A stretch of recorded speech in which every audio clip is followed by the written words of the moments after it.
Kaya siya mapalimong sa Sakit. sakit. Sakit na. Oo, nadili. Wala dyan.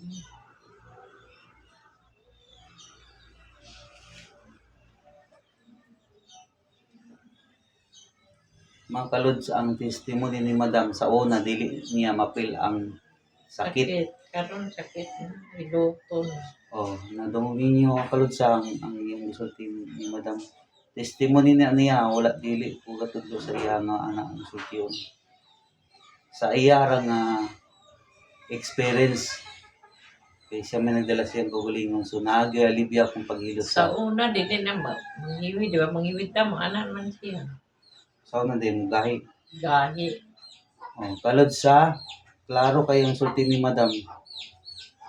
So, ana lang yun ang paghilot sa stroke, dili kay bigla nga maayo si Madam dili. Rehab gid siya. Kaya maayo gid muli ng hilot. Nerve yun nga maayo mong hilot.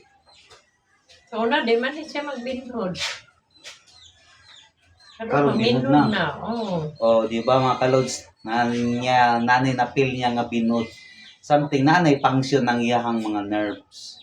So ang ato na lang buhaton gyud i-maintain no for as circulation sa iyang mga blood nga maayo ang dagan. Maayo na lang dagan, blood na lang kulang sa iya. Kay binhod man ang iyang pamina kay sa una wa gid say mapil Wala nga. diya. Wa gid say mapil nga binhod. I-postati mo kamot tiana o di sakit kaayo karon na di naman. Oh, kalods, praise God. Naagyoy alibyo akong hilot sa mild stroke mga kalods. Dili lang si Madam akong nakuan, naghanap kong giayo nga mga kuan sa balingasag.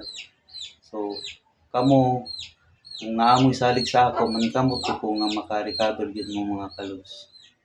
So, maura na.